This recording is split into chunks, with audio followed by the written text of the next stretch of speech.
Have you ever wandered the shadowy aisles of the Hogwarts library late at night, where the oldest books seem to hum with secrets just waiting to be uncovered?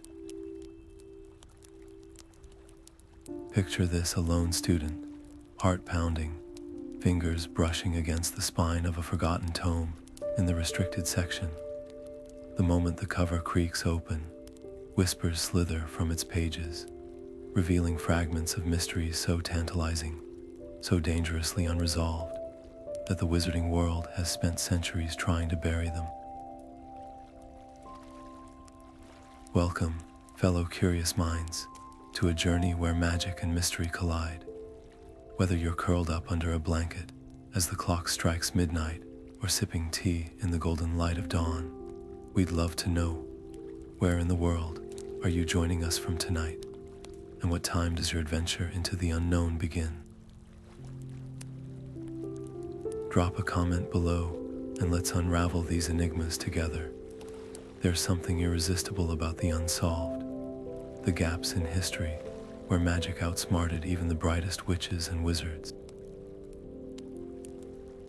Think of the Marauder's map, its origins still half shrouded in legend, or the true fate of the Vanished Cabinet before it became a tool for dark deeds. These aren't just footnotes in magical textbooks. They're doorways to stories brimming with danger, betrayal, and spells gone horribly right or terribly wrong. And tonight, we're stepping through those doorways one by one, guided by the very book that started it all, an enchanted volume that doesn't just hold answers, but seems to choose who discovers them. What if I told you that some of these mysteries weren't merely lost to time, but were deliberately hidden behind every whispered rumor, from the cryptic markings on the walls of the Department of Mysteries to the eerie silence surrounding the first ever Horcrux? There's a trail of breadcrumbs left by those who feared what might happen if the truth came to light. But fear won't stop us. As we turn each page, we'll piece together theories that challenge everything we thought we knew about Harry's world. So settle in, grab your wands or just a cozy drink, and prepare to question, to wonder, and maybe, just maybe, to solve the unsolvable. The library's shadows are waiting, and so are the secrets. The pages of the old book seem to shiver as the protagonist's fingers trace the faded ink, revealing a riddle wrapped in layers of enchantment.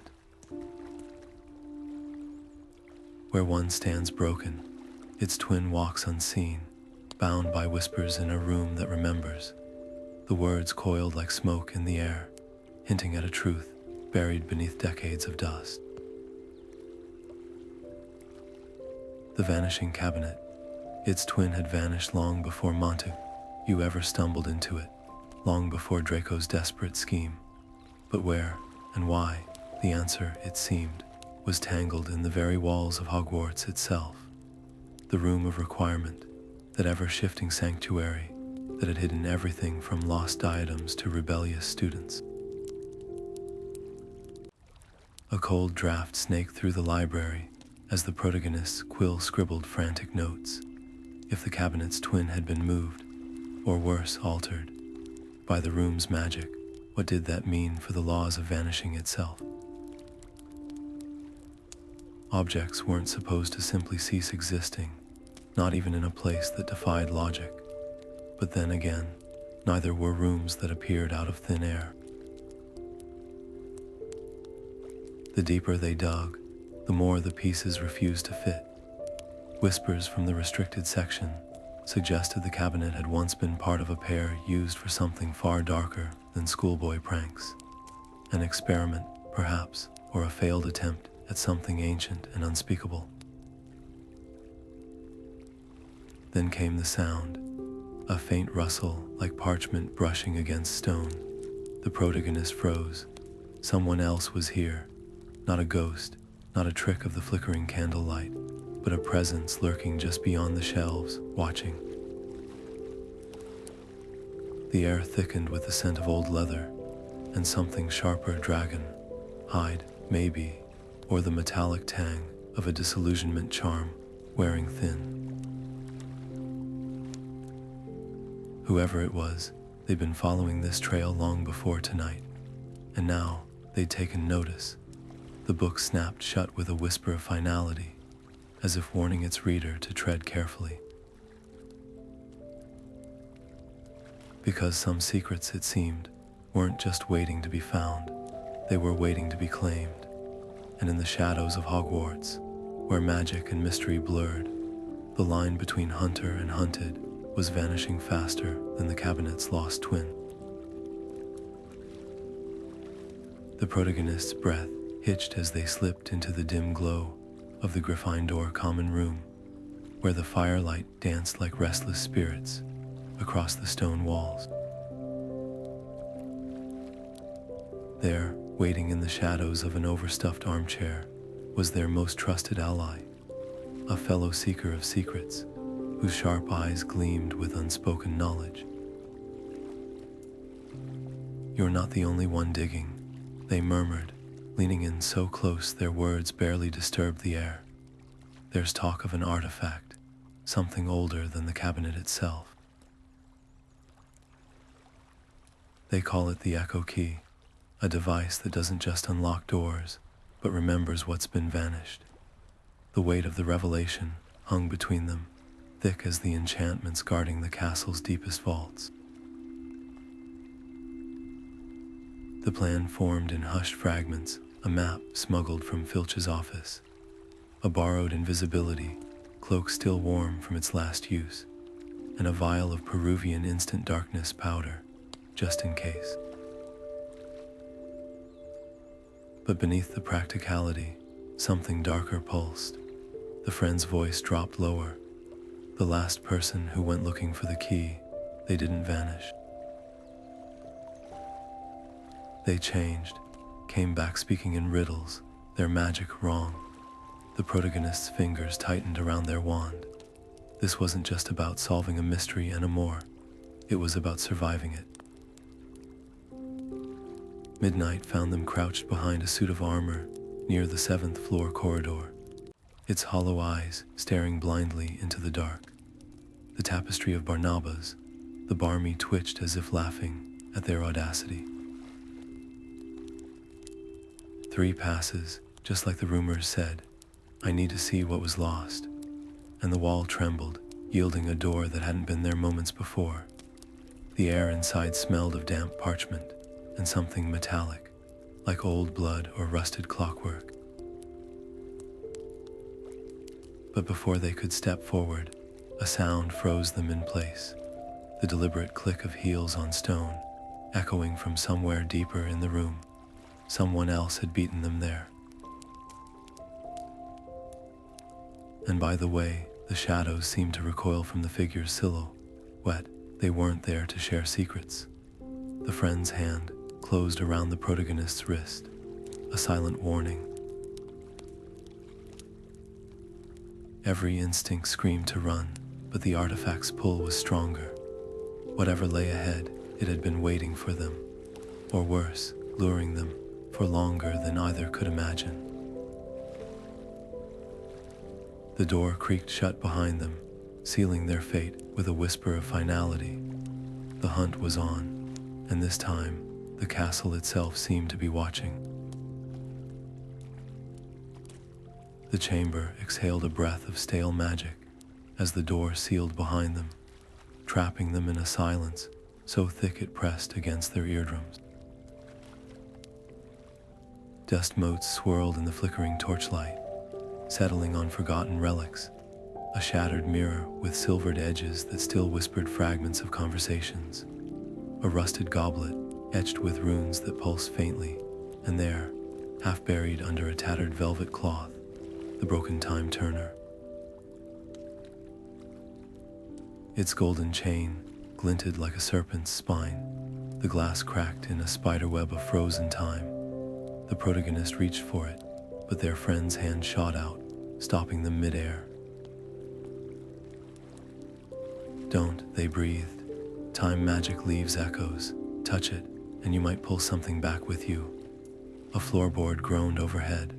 Both froze, wands raised. The footsteps weren't the careless shuffle of a patrolling ghost or the skittering of a pest. These were deliberate, measured. Someone was methodically searching the rooms above, drawing closer with each passing second. The friends' lips moved soundlessly, tracing a familiar phrase. They're following the same trail. The time turner wasn't the only artifact here. Scattered across the room were objects that defied logic. A quill that wrote in ink, which faded and reappeared like tides. A music box that played a melody none of them recognized yet somehow remembered. And then there was the book, bound in what looked like dragon hide. Its pages were blank until the protagonist's shadow fell across them. Words bloomed like bruises. To find what was split, first mend what was broken. A cold laugh echoed from the corridor outside, sharp enough to slice through the silence. The door handle rattled. Whoever was out there didn't bother with stealth anymore. The friend's eyes darted to the time turner, then back to the protagonist. A silent question hanging between them. Risk tampering with fractured time, or face whoever was coming. The decision coiled around them like a live wire. Then the lock clicked. The door began to open, and the time turner's cracked glass moved, a single grain of sand shifting backward. The door swung wide, revealing a figure silhouetted against the torchlight, tall, shoulders squared, with a prefect's badge glinting coldly on their robe. The rival scholar's voice was like ice cracking underfoot. You shouldn't be here. Some doors stay shut for a reason. Their wand was already drawn, not quite aimed but hovering, a silent threat. The protagonist recognized them, brilliant, ruthless, the kind of student who quoted cursed texts like nursery rhymes. Rumors said they'd once spent a week trapped in the room of hidden things and came out with a smile and a handful of blackened parchment. The air between them thickened with unspoken spells. You think you're the first to chase the echo key. The rival's laugh was hollow. It doesn't want to be found. It warps whoever gets too close. Their gaze flicked to the broken time turner, then back, sharp as a blade. Walk away now, and maybe you'll keep your mind intact. Every instinct told the protagonist to step back, but the book's words pulsed in their memory. Mend what was broken. They tightened their grip on their wand, heart hammering. What did it do to you? The question hung in the air, raw and dangerous. The rival's expression flickered just for a second, before hardening again. You'll find out soon enough. They raised their wand, and the torches flared, casting monstrous shadows that twisted up the walls. But before either could act, the music box on the shelf shuddered to life, its melody warping into something jagged and unnatural. The room itself seemed to recoil, the walls breathing inward as if the castle had taken a sudden, sharp breath. In that split second of distraction, the protagonist's friend lunged, knocking over a tower of precariously stacked books. The crash was deafening, the pages exploding into a storm of swirling ink and parchment that filled the air like smoke. Run, their friend hissed, dragging them toward a half-hidden alcove behind a tapestry. The rival's furious shout followed them, but the real threat wasn't the scholar anymore. It was the room, shifting around them like a living thing, corridors rearranging themselves in real time. A choice loomed: flee to safety or push deeper into the labyrinth, where the echo key and whatever had twisted the rival waited. The protagonist hesitated just long enough to hear the music box's tune change again, this time into a refrain they knew, though they couldn't say how. It was the melody from their first night at Hogwarts, the one the Sorting Hat had hummed before placing them in their house. A coincidence, or had the castle been watching, remembering, all this time? The answer lay ahead in the dark, and the dark was calling. The air in the abandoned classroom prickled with the unnatural chill of a ghost's presence before they even saw her. The gray lady, gliding through the wall like mist over water. Her translucent fingers hovered near the shattered remains of the Vanishing Cabinet, her expression unreadable, yet heavy with centuries of silence. "You seek answers," she murmured, her voice the echo of a winter wind through empty halls. But some doors, once opened, cannot be closed again. The protagonist's pulse thundered in their ears. This wasn't just about misplaced enchantments or schoolyard legends and more. The gray lady's gaze lingered on the cabinet's splintered wood, her next words barely audible. It began with a betrayal, a student clever, reckless, who thought to mend what was broken, not knowing the cost. Her form flickered, as if the memory pained her. The cabinet was never meant to vanish objects. It was designed to unmake them. A cold knot tightened in the protagonist's stomach. Unmake. The word slithered through the room, settling like poison. They'd heard whispers of such magic, forbidden even among the darkest of texts.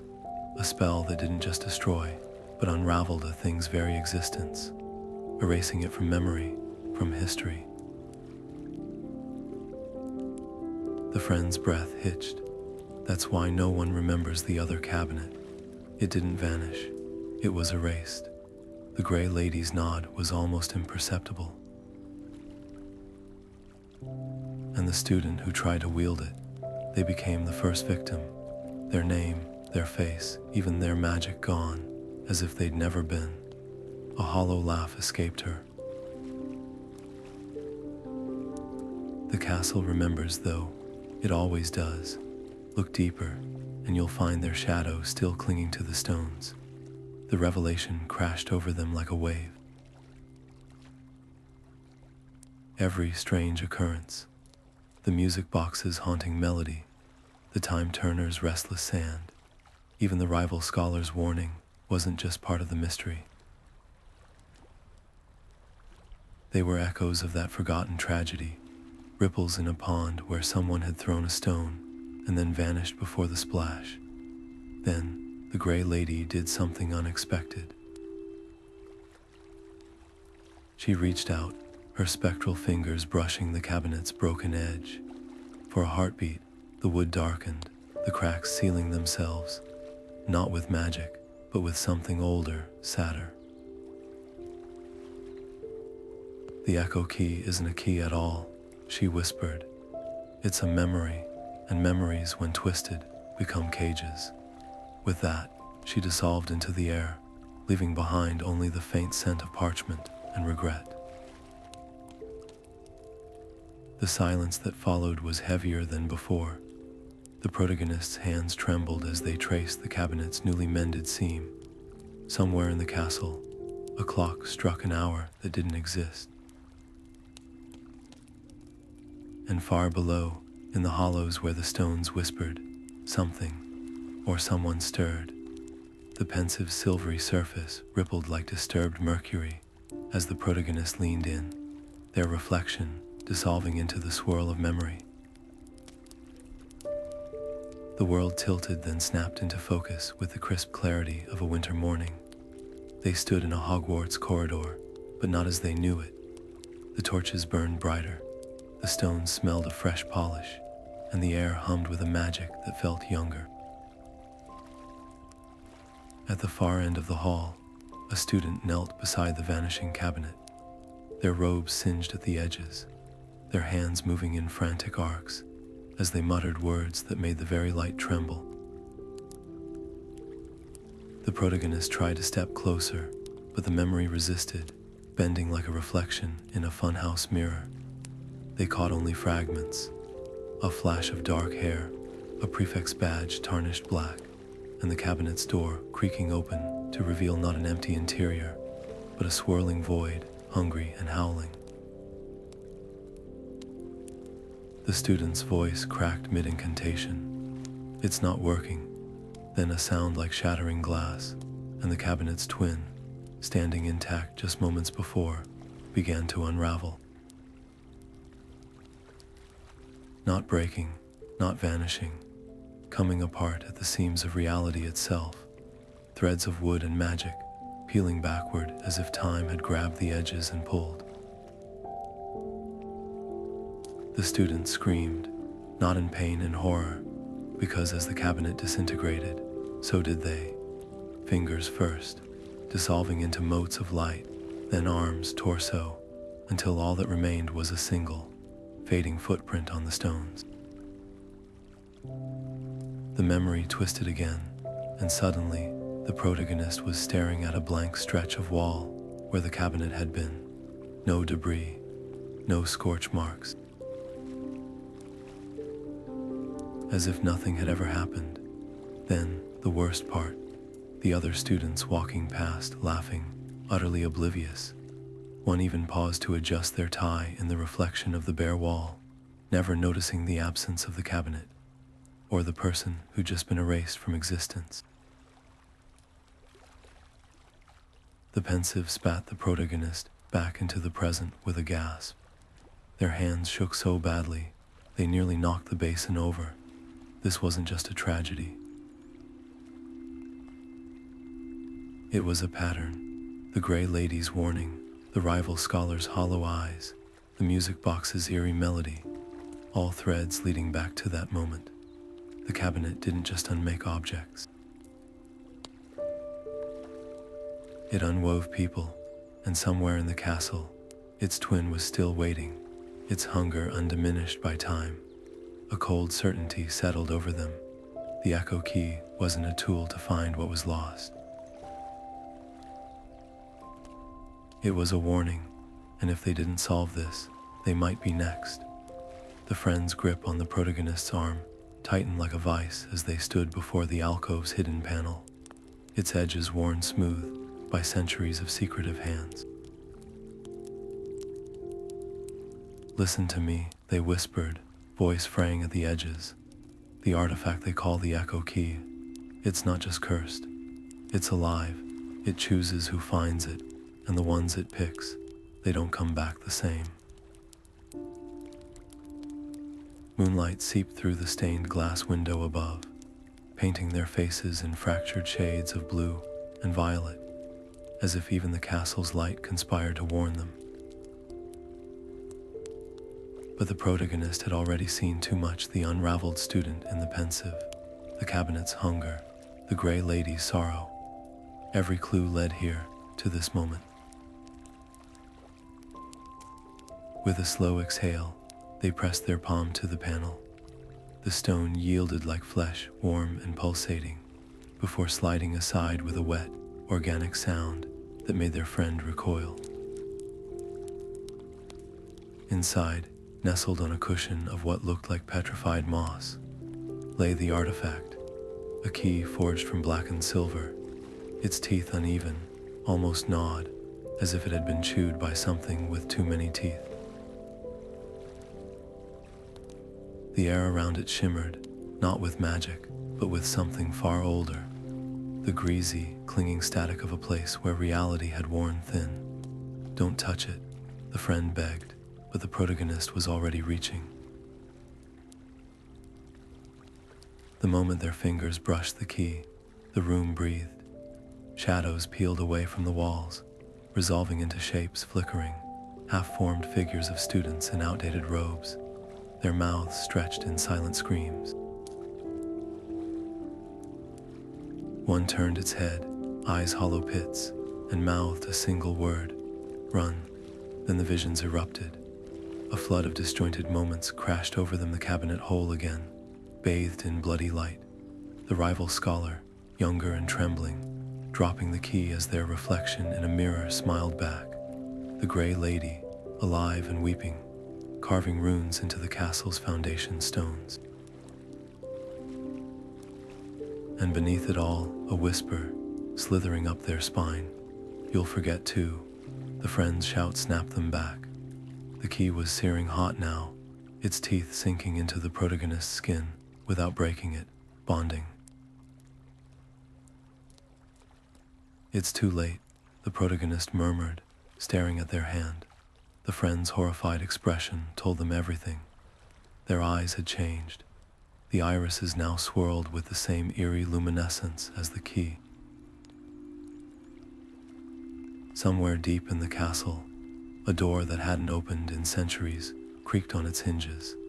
The artifact had chosen, and the mystery it guarded was no longer content to stay buried.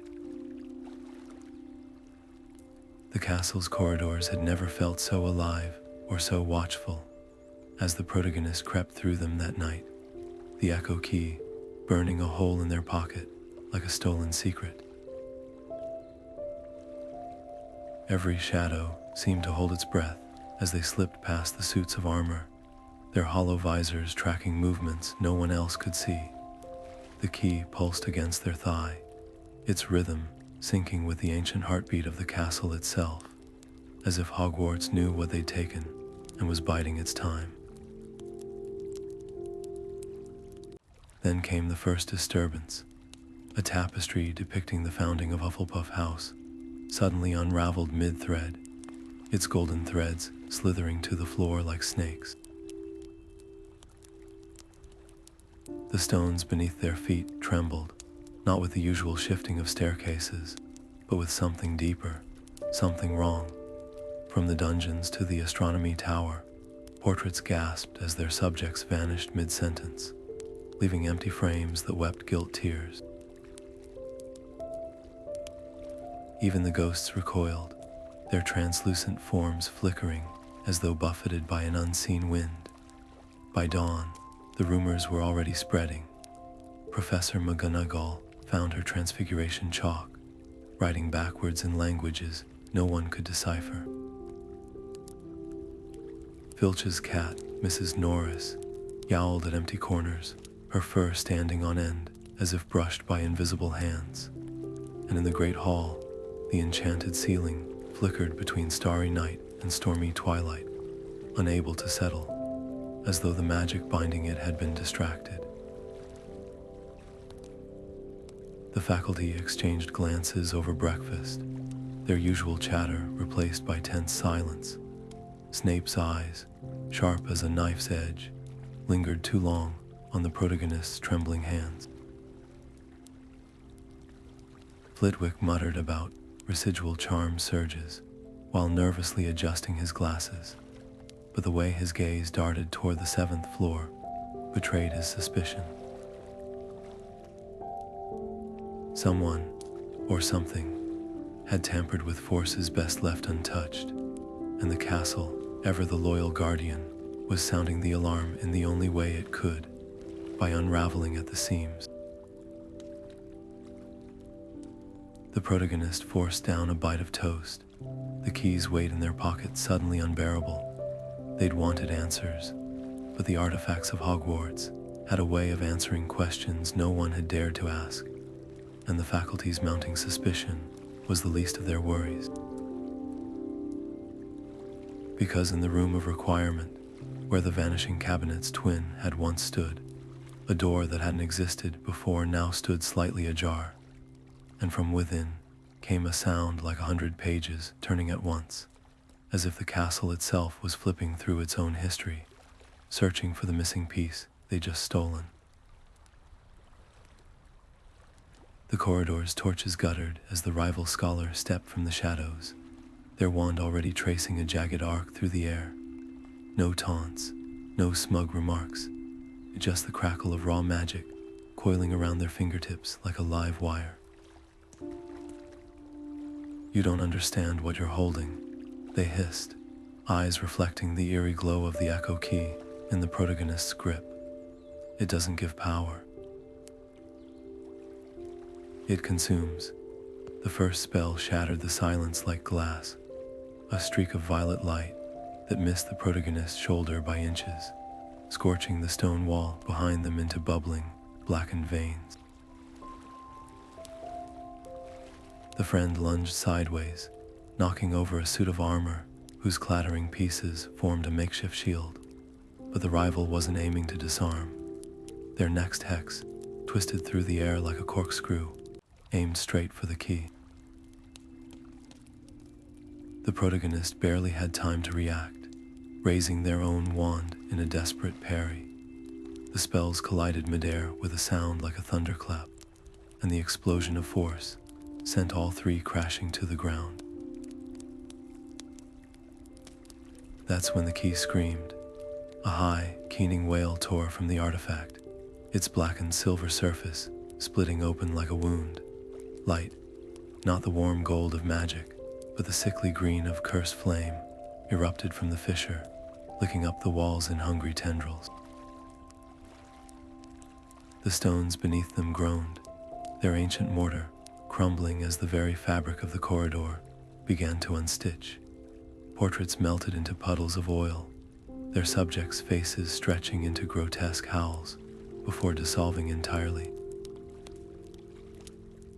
The rival scholar scrambled backward, their earlier bravado replaced by raw terror. What have you done? The answer was unfolding around them. The damaged key had become a conduit, its unstable magic ripping through the castle's protective enchantments like parchment. Reality itself seemed to fray at the edges.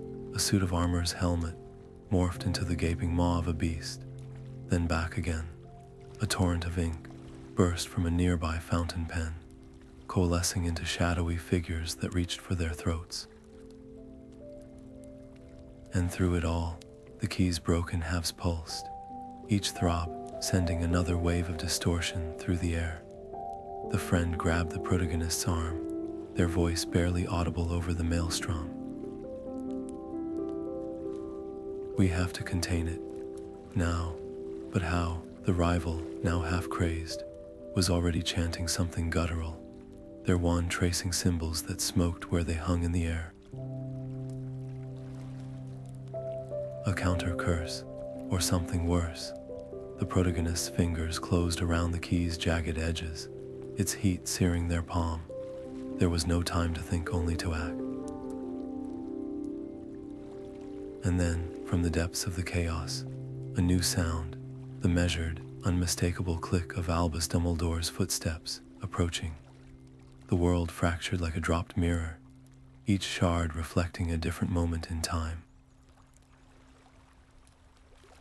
1 second, the protagonist stood in the crumbling corridor, Dumbledore's footsteps echoing closer the next. They were tumbling through a vortex of stolen instants, their bodies stretching thin as smoke between seconds. The key's broken halves burned in their palms, stitching them into the castle's unraveling tapestry of history. A jolt, and suddenly they were kneeling in the Gryffindor common room, but not as they knew it. The fire roared too high, the armchairs were carved with unfamiliar crests, and the students whispering in the corner wore robes from another century. One turned, their face smudged like wet ink, and spoke in a voice that wobbled between present and past. You don't belong here. The protagonist tried to answer, but their words dissolved before reaching their lips. Time wasn't just bending, it was splintering, and they were caught in the cracks. Another lurch. Now they stood in the Department of Mysteries, its black doors gaping wide as a group of witches and wizards, their features blurred as if seen through frosted glass. Wheeled a covered object toward the veil. The cloth slipped, revealing not a weapon or artifact, but the Vanishing Cabinet's twin, its wood gleaming with fresh polish. A hand seized the protagonist's shoulder from behind. They tried to destroy it, murmured the gray lady's voice, though her form was nowhere to be seen. But some magic refuses to die. Before they could respond, the scene dissolved again, plunging them into the bowels of the castle, where a younger, terrified version of the rival scholar crouched over a makeshift altar.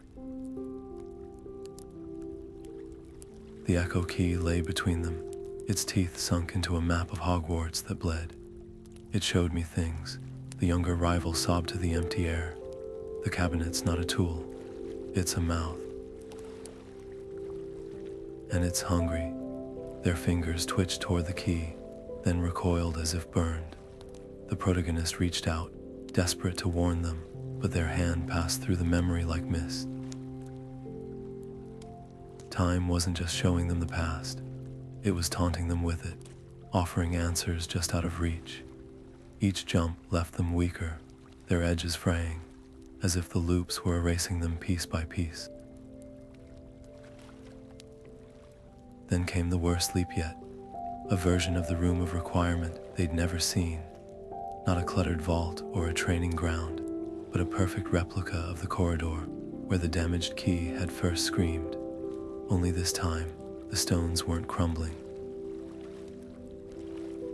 They were screaming, their mortar splitting into tiny mouths that wailed in unison. At the center stood a figure robed in shadows, their back turned, hands pressed against the wall, as if feeding it secrets. The protagonist tried to step closer, but the figure whirled, and for one heart-stopping second, they glimpsed their own face, eyes hollow, mouth stretched in a silent scream, before the vision shattered like glass. The loops were accelerating, each one shorter, more violent. The key's fractured magic wasn't just showing them history, it was rewriting them into it, stitching their consciousness into moments where they didn't belong. And with every jump, the weight of a terrible truth pressed harder. If they didn't find an anchor soon, they'd dissolve entirely, becoming just another whisper in Hogwarts walls. Somewhere beyond the chaos, the real world still turned. Dumbledore's footsteps drew nearer. The friend's voice called their name, but in the maelstrom of broken time, those sounds were fading, drowned out by the ticking of a clock that wasn't there. A clock counting down to 0. The air in the corridor thickened like syrup, pressing against the protagonist's skin as the last echoes of the time loops faded.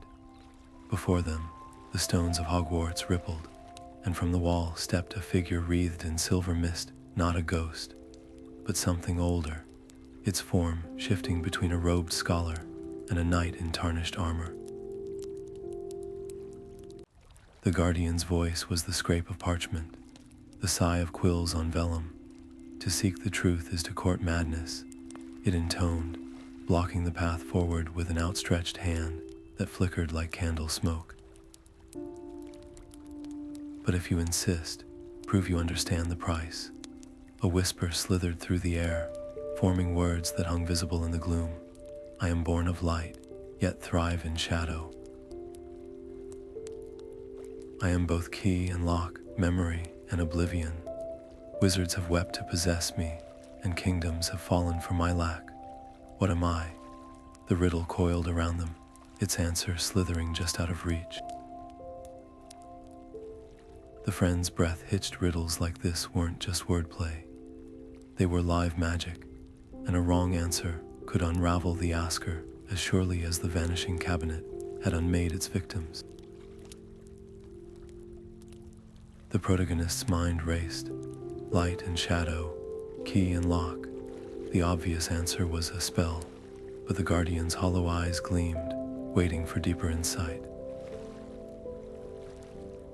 They thought of the Pensive's liquid memories, the way they preserved and obscured truths simultaneously. The echo key itself, which both revealed and devoured secrets. Even the room of requirement, which appeared only to those who truly needed it. All fragments of the same truth. Magic demanded balance. Knowledge, they said at last, the word leaving their lips like a vow. Not just facts, but true understanding, the kind that burns when you grasp it and leaves you hollow when it's gone. The guardian went very still. For a heartbeat, the corridor itself seemed to pause, the stones holding their breath. Then, with a sound like a book snapping shut, the specter bowed, its form dissolving into mist that curled into a single, shimmering path forward. The worthy may pass, it murmured, though its voice now came from everywhere and nowhere. But remember, every answer unravels another question, and some doors, once opened, cannot be closed. As the mist cleared, the corridor ahead was no longer the one they knew. The torches burned blue, their flames frozen mid-flicker, and the air smelled of iron and old rain. The guardian's test was over, but the real trial, the truth behind the cabinet, the key, and the student who'd been erased lay ahead. And this time, there would be no riddles to shield them from what they found. The guardian's mist twisted into shapes, a face, a hand, then finally the silhouette of a student, hunched over the vanishing cabinet, their outline flickering like a candle in the wind. They sought to master what even the founders feared. The guardian whispered, its voice now threaded with sorrow, not to vanish objects, but to unmake regret. The scene sharpened the students' hands, trembling as they carved runes into the cabinet's door, their reflection in the polished wood warping, smirking back. They thought it could erase mistakes, rewrite the past, a pause heavy as a tombstone. Instead, it rewrote them. The vision shifted, a flash of light, a scream cut short, not just from the student, but from the cabinet itself, its wood splitting like flesh. Then, the unraveling. The protagonist watched sickened as the student's very existence peeled away. First their name from class rolls, then their face from photographs, their voice from friends' memories.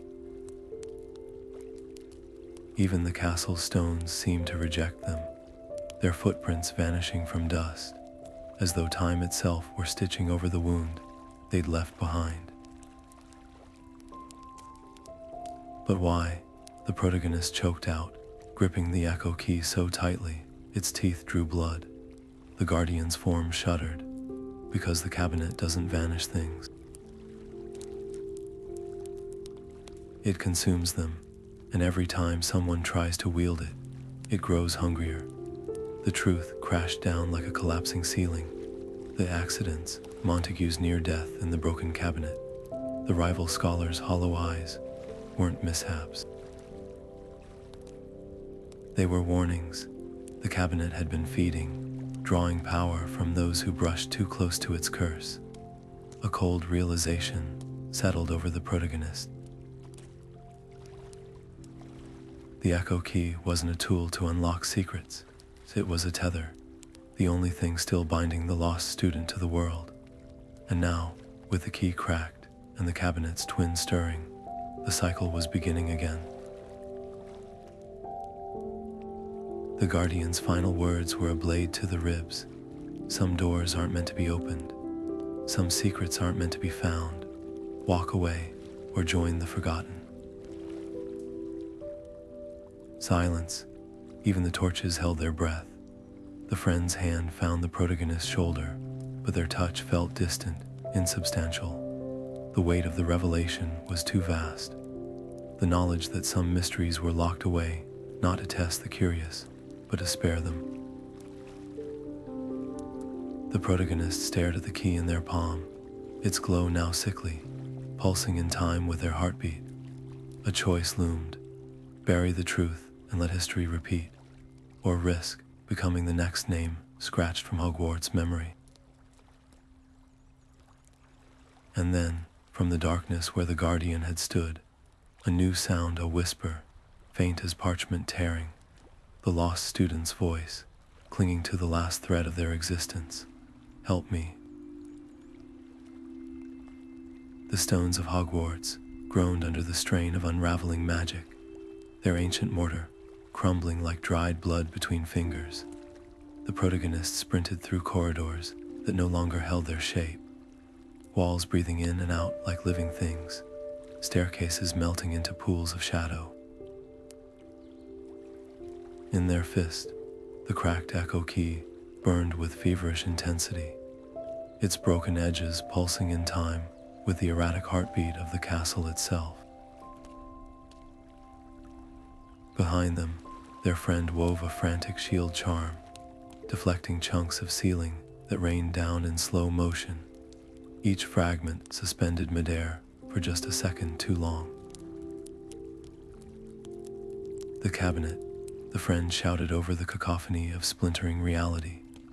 If we can reach it before the timeline fully collapses. A thunderous crack split the hallway ahead as the floor yawned open, revealing a void where the defense against the dark arts classroom should have been. Not empty space, anti-space, a gaping maw where the very concept of a floor ceased to exist. The protagonist skidded to a halt, teetering on the edge as the friend's hand latched onto their cloak, yanking them back. There was no time to think. The key's fractured halves thrummed, whispering in a language that bypassed ears and spoke directly to the bone. Mend what was broken. A reckless plan crystallized. The Vanishing Cabinet's twin wasn't just a cursed object. It was a wound in reality, and the key was the needle, but sewing it shut would require more than magic. It would require sacrifice. The protagonist met their friend's eyes and saw the same realization dawning there, sharp and terrible. No words were needed. Together, they turned toward the room of requirement, its door now visible at the end of the hall, warped and pulsing like a sick heart. Inside, the scene was worse than they'd imagined. The cabinet stood whole again, its wood gleaming with unnatural vitality, but the air around it shimmered with ghostly afterimages. Dozens of students, all reaching for it, all dissolving mid-gesture. The lost scholar's voice wove through the chaos, no longer pleading but furious. You don't get to fix this. You don't get to forget me again. The friend acted first, slamming the key's jagged halves against the cabinet's door. The collision sent a shockwave rippling outward, freezing the unraveling timeline for one precarious instant. Now, they screamed. The protagonist didn't hesitate. They pressed both palms to the cabinet's surface and pushed, not with magic, but with memory. Every lesson learned, every friendship forged, every midnight spent chasing secrets through these halls.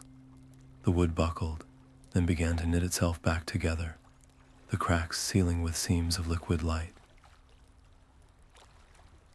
But the cost became immediately apparent. As the cabinet healed, the friend's outline grew faint, their edges blurring like a fading photograph. Stop, you're vanishing. The protagonist choked out.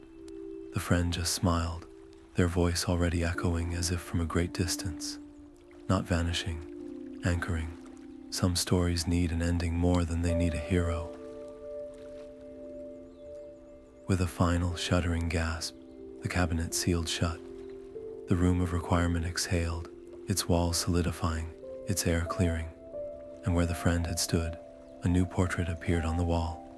Not a moving wizarding painting, but a simple, still image of two figures shoulder to shoulder, their faces turned toward the future. The protagonist reached out, fingers brushing the frame, and for the first time since picking up the key, the silence didn't feel like loss. It felt like balance. The world snapped back into focus with the violence of a slamming door. One moment, the protagonist was drowning in the echoes of unraveled time. The next, they were sprawled across the cold flagstones of Hogwarts' present-day corridor, their fingers still curled around the now dormant echo key. But the silence was different here, heavy, watchful, the kind of quiet that comes when too many people are holding their breath. A shadow fell across them.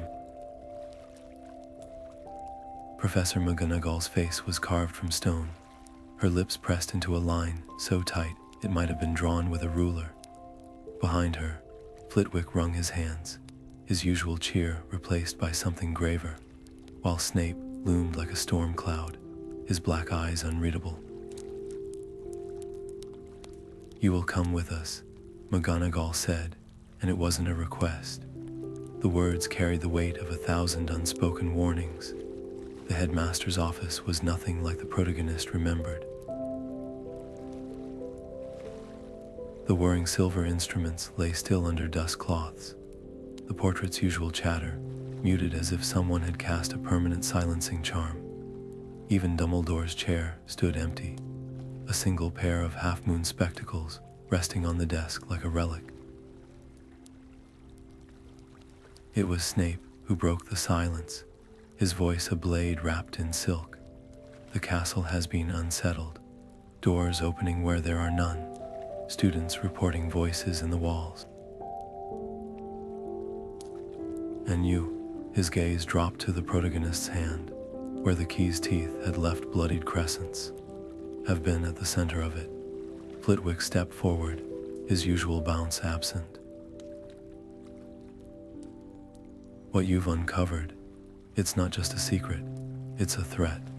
The Vanishing Cabinet, the lost student, these are wounds magic itself has tried to heal. To expose them now would be to tear them open anew." His voice cracked on the last word, and for the first time, the Protagonist understood the true cost of their curiosity. This wasn't about rules, it was about survival. But then McGonagall did something unexpected. She knelt, her robes pooling around her like spilled ink, and met their eyes not as a professor to a student, but as one guardian of secrets to another. "The wizarding world is built on lies," she said softly, "not to deceive, but to protect. Some truths are like cursed fire. Once loose, they cannot be contained." A glance at the empty chair. Albus knew that better than anyone. The choice hung in the air, heavier than any spell. Speak the truth and risk panic, chaos, a rush of reckless souls seeking the cabinet's power. Or bury it, become another link in the chain of those who'd rather let history repeat than face its horrors. The Protagonist's fingers brushed the key one last time. It was cold now, its glow faded, not broken, sleeping. Somewhere beyond the window, the first notes of the morning bell rang out, sweet and ordinary. Life went on, the castle breathed, and the Protagonist realized, with a ache deeper than any curse, that some battles weren't won with wands or words, but with silence. They lifted their chin. "What do you need me to forget?" The professors exchanged a glance, not of relief, but of sorrow, because the hardest part wasn't the lying. It was knowing that, somewhere in the stones beneath their feet, the lost student was still screaming, and now, so would they. The silence in the aftermath felt heavier than any spell, thick with the weight of secrets half glimpsed and questions left dangling. The Protagonist's hands still trembled, not from fear, but from the unsettling certainty that the Echo Key and the Vanishing Cabinet were just the beginning. Hogwarts had stood for centuries, its stones steeped in magic older than the founders, and if one mystery could unravel so violently, how many others lay buried beneath its staircases, waiting for the right or wrong hands to unearth them. Take, for instance, the whispers about the Chamber of Secrets. Everyone knew the legend, but what if the basilisk wasn't the only horror Salazar Slytherin had sealed beneath the school? The Protagonist's mind circled back to the way the pipes had grown the night The air of Slytherin walked, as if something far deeper than stone had shifted. And what of the shrieking shack? Its screams were blamed on werewolves, but the oldest portraits in the castle sometimes flinched at the mention of it, their painted eyes darting toward the forbidden forest like they knew better. Then there were the other seekers, those who'd been watching from the shadows long before the protagonist ever picked up the echo key. The rival scholar hadn't acted alone. Their knowledge of the cabinet's history was too precise, their warnings too practiced. Someone had taught them, someone older, colder, who understood that Hogwarts' greatest treasures weren't gold or wands, but the raw, untamed magic that predated even the Sorting Hat. The protagonist had seen the way certain professors' gazes lingered on the Marauder's map, or how the caretaker's cat would hiss at empty corners of the library, her tail bristling at nothing. Were they protectors of the castle's secrets, or hunters biding their time? And what of the Room of Requirement itself? It had shown them the cabinet's horrors, yes, but rooms that changed to fit their users' needs didn't just give answers. They tested. The protagonist couldn't shake the feeling that the room had allowed them to glimpse the truth, not out of mercy, but because it wanted to see what they do with it.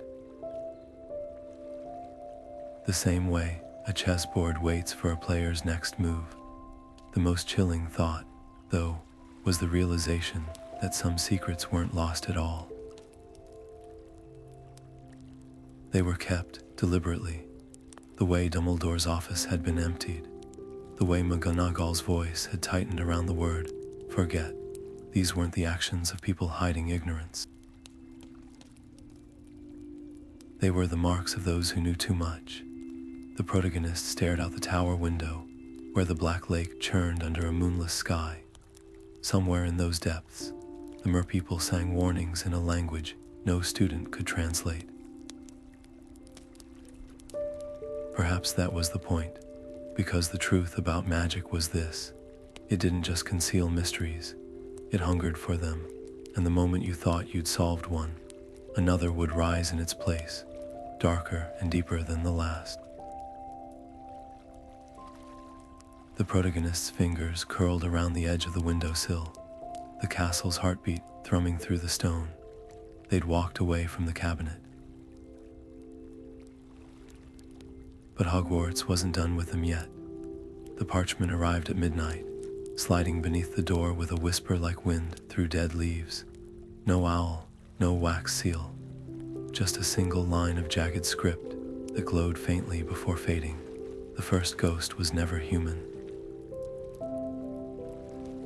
The protagonist's breath caught. This wasn't just another riddle. It was a key, and it had teeth. Hogwarts ghosts were as much a part of the castle as the moving staircases, nearly headless Nick with his decapitation party invitations, the Grey Lady's mournful glides through the library, even Peeves's chaotic reign of glitter and glue. But the message hinted at something older, darker. What walked the halls before the Bloody Baron took his first spectral step? The protagonist's fingers traced the edge of the parchment, now blank, and a chill crawled up their spine. Somewhere in the castle's shadowed corners, a truth had been waiting, and it was tired of hiding. The clues came in fragments. A first year's offhand remark about a cold spot near the third floor corridor that made their breath frost in July. A portrait of Merlin that kept flickering to show a figure behind him hooded, faceless, its hands pressed to the canvas like it was pushing to get out. Even the suits of armor seemed restless, their helmets creaking toward the dungeons at odd hours. The castle was whispering, and the protagonist was starting to listen. Then came the dreams, visions of a chamber deep below the lake, its walls carved with runes that pulsed like veins, a throne of blackened bone, empty but not unoccupied. Something lingered there, watching. And always the same phrase, chanted in a voice like cracking ice. We were here before the stones, before the wands, before the names. The protagonist would wake gasping, their sheets damp with lake water that couldn't possibly be there. The professors noticed, of course.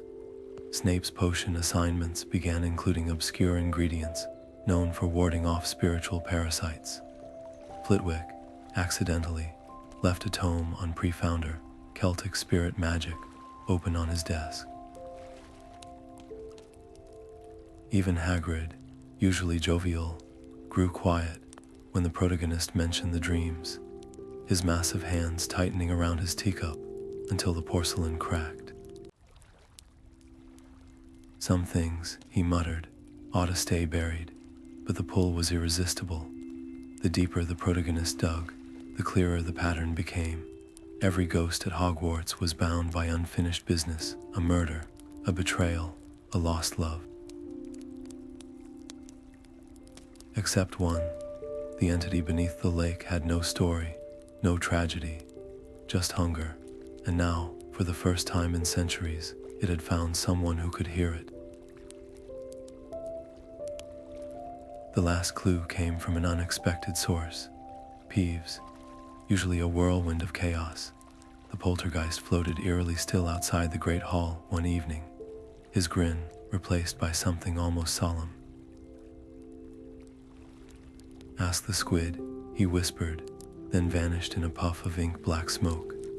The Black Lake's giant squid had always been a benign oddity, but when the protagonist stood at the water's edge at dawn, its massive eyes surfaced, staring not at them, but at something just over their shoulder. Turning slowly, they saw it a ripple in the air above the castle, a distortion like heat haze in winter, the shape of a door, and from within, a sound like 100 voices, whispering the same word in a language that hadn't been spoken since wizards first carved runes into stone. Soon, the parchment had been right. This wasn't just another mystery. It was a countdown, and the protagonist was the only one who knew the clock was ticking. The castle loomed against the twilight, its towers jagged like teeth against the bruised sky. The protagonist exhaled slowly, their breath fogging the cold glass of the window. One mystery solved, 100 more whispering from the stones. Hogwarts had always been more than a school. It was a living archive of secrets, each brick a page in a story, too vast for any single lifetime to read. And yet, the weight of the echo key still lingered in their palm like a phantom limb, its absence a reminder that some doors, once opened, could never fully close. Down in the great hall, the clatter of cutlery and student laughter rose in familiar waves, oblivious to the truth now buried beneath layers of careful silence. The professors had gotten what they wanted, another dangerous secret locked away, another chapter smoothed over, but the protagonist knew better. The way Flitwick's gaze darted to the 7th floor corridor during meals, how Snape's shadow seemed to stretch longer than physics allowed near the dungeons. The castle's guardians were still watching. Still waiting, because magic like this didn't just fade, it bided its time. A rustle of parchment drew their attention. On the desk, the Marauder's map lay open, its inked corridors pulsing faintly, not with footprints, but with something new.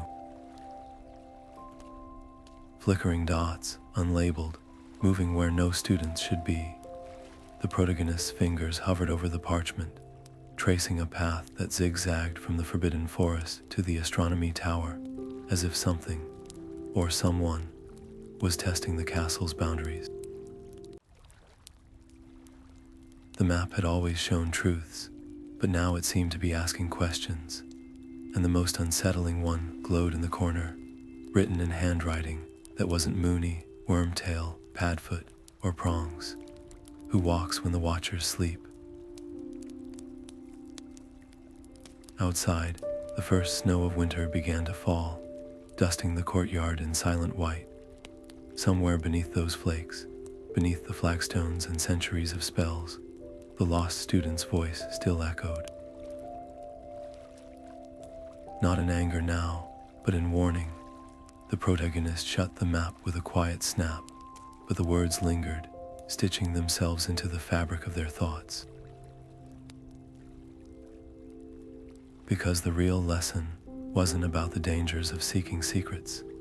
It was about the cost of stopping. The wizarding world's greatest trick wasn't hiding its mysteries. It was making you believe you could walk away from them. And as the clock tower struck midnight, its chimes vibrating through the bones of the castle, the protagonist made a promise to the dark. They weren't done listening.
you